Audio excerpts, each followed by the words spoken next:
Hello everybody, Crymtastic here, and welcome to, finally, another Tycoon video. I haven't done a Tycoon game in so long. The people who are actually fans of my channel have probably been missing it. I have been doing just about only Fallout 4 mod reviews for like an entire year. So what I'm going to do is I'm going to take a look at the tutorial. I might cut that up a little bit depending on how slow or fast it is, and then we will go ahead and jump into a career, I guess.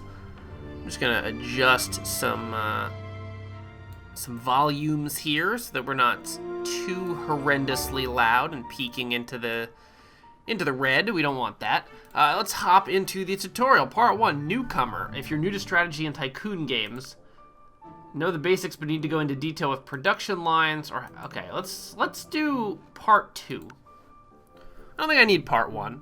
Maybe I will, but I don't think I need part 1. Please wait while the map is being generated. The game might become unresponsive.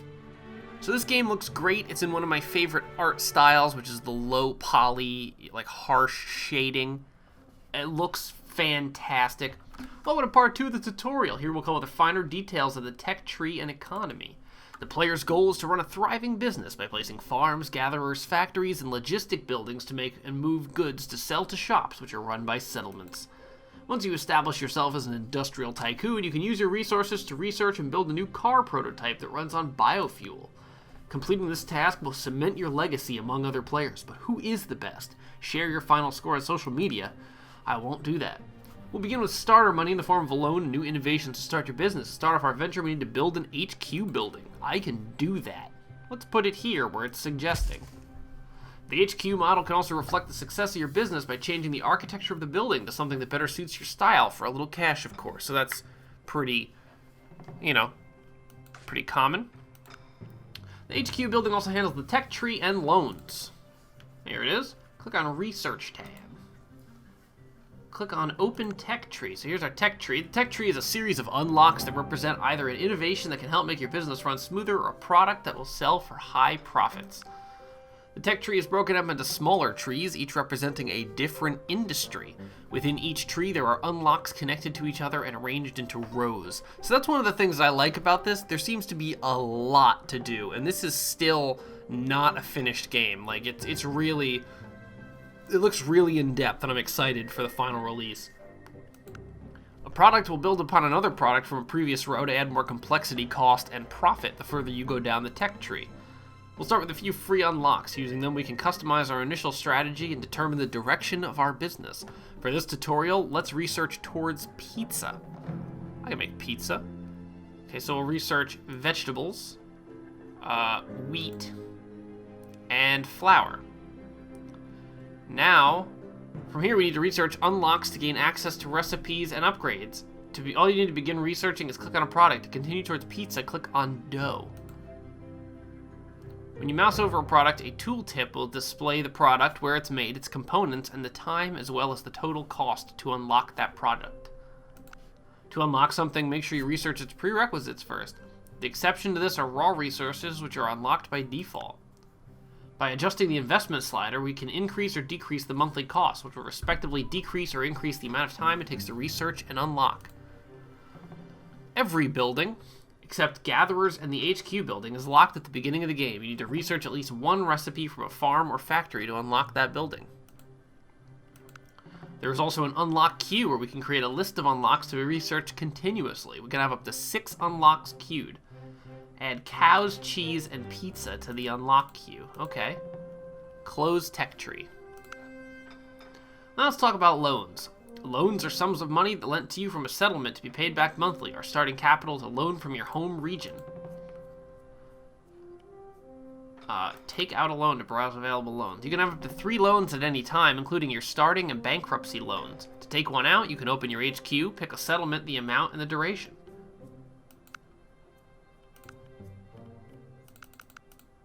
Okay. So you can adjust the terms of the loan, which is really cool. If you make enough money, you have the option to pay off the loan by clicking the Pay Off icon on the HQ Building Loans tab. Now we need to pay off that loan. Let's sell our vegetables we've been producing for a profit. We'll need to place a road instead of destination for our vegetables. Place a road from warehouse to the state road. Road. Warehouse, okay. Oh, it's telling me where to put it.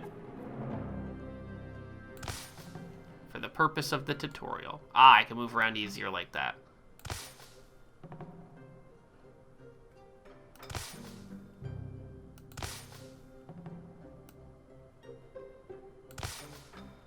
Hello? Okay.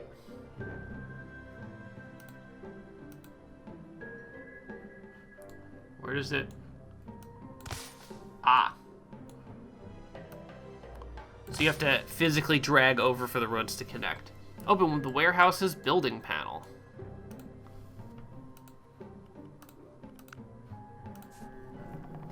Click on Warehouse Destinations tab. Click the plus. Click Vegetables as Product.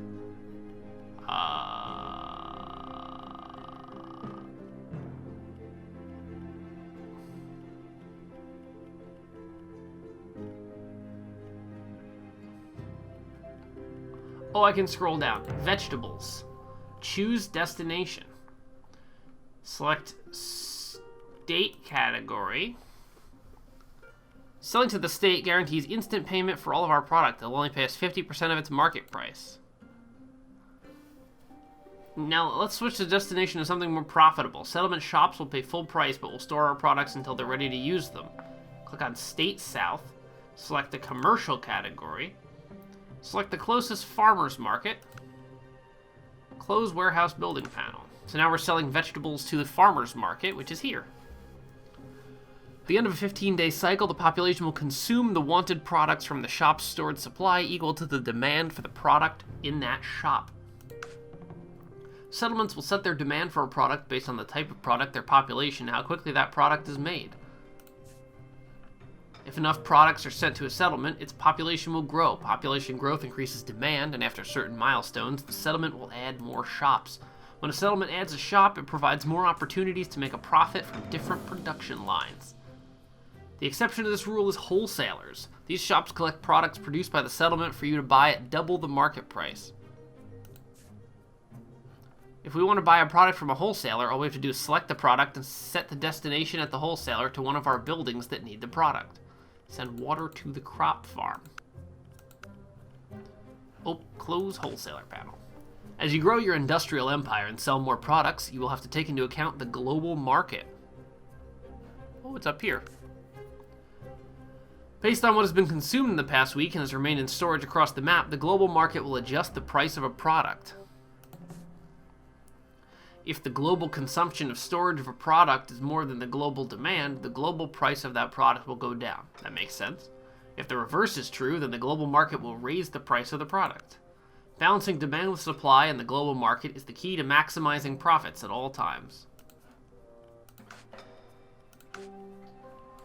A tool that can be used to make the most money is the production panel. It displays information about buildings and the products they make to help fine-tune production lines.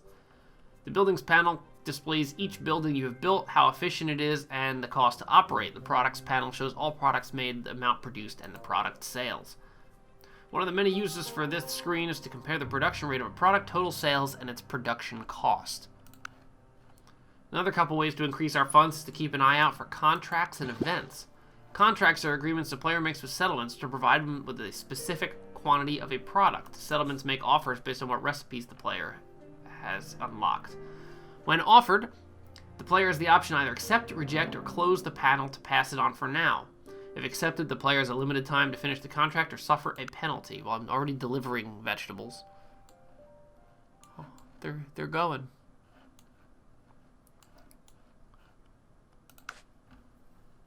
To see what contracts you accepted, look for the contract notifications on the main screen or open the Contracts tab in the HQ building. From there, we can review the tasks to complete all of our contracts and the penalties for failing to do so. Note that we can only have 3 contracts at a time. Finally, we have an event. An event is a special occasion that, when triggered, will provide you with either an opportunity to make more profit or it can be a disaster to hinder your production. The best entrepreneurs have the agility to benefit. Okay. Congratulations, you completed part 2 of the tutorial. Next we will learn about the logistics of Rise of Industry and what features are coming next. It seems really cool. I really like it. We're going to part 3 now. And you know what? For an alpha game, there's actually a lot of content here. Welcome to part 3. Here we cover how to build and use trade routes as well as learn about new features coming up. To start, we'll need a permit from the region so that we can build there. In this tutorial, we need a logistical permit for another region. Open the Newton panel, open the region tab, buy a logistical permit. Yes. Remember, a logistical permit only allows you to place roads and logistical buildings like warehouses and trade depots in that region. With the logistical permit in hand, we can set up a trade route. First, we need to build some logistical buildings like truck depots. Select the truck depot. Build a truck depot near warehouse. Rotate with R.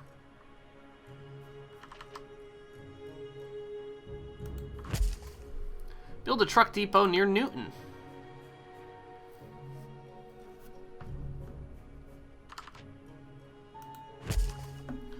Close the Logistic Construction tab. Trade buildings like truck depots move products between each other when using a trade route and can transfer those products to other buildings, including shops. Select the closest truck depot as the warehouse's destination.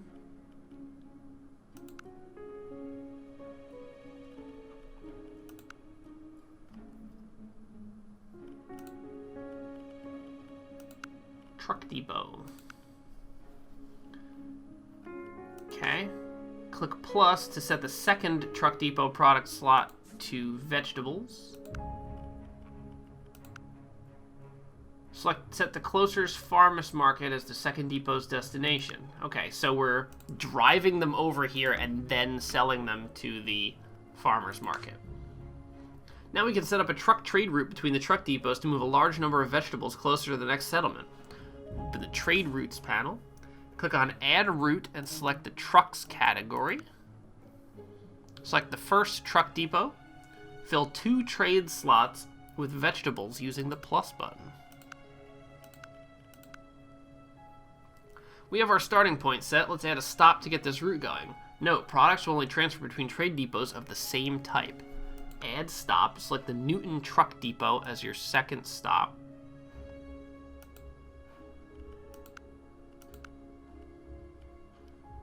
Click the play button to start the route. Trucks are now moving. You can add more stops to drop off or pick up more products and make complex routes. So they're driving vegetables from here all the way over to there. You can also add more vehicles to move even more products on the route. You can do the same for boats, trains, and zeppelins. Very soon, the system will be changed to be more automated and require fewer clicks. It will be known as the new logistics system. A new influence system is also coming. Influence can be earned the same way as the reputation, but will act more like a currency that can be spent to gain some new abilities. These abilities can increase prices, reduce costs, change products in a shop, and even change the settlement type and behavior. We're going to add Steam achievements and dynamic events, which are events that can hinder the player unless they complete an objective, resulting in them being rewarded instead. Let's have a little extra fun. Plus, press the F10 key to unlock the camera into free cam mode. I can't... That's a different... I can't actually do that. WASD to move around. Mouse to change view direction. F and C to change elevation. And F10 to exit free cam mode. Okay, so I can't do that. So this has been episode 0 of Rise of Industry. I hope you enjoyed. If you did, please tune in for more episodes from this series. Thank you so much for watching, and have a nice day.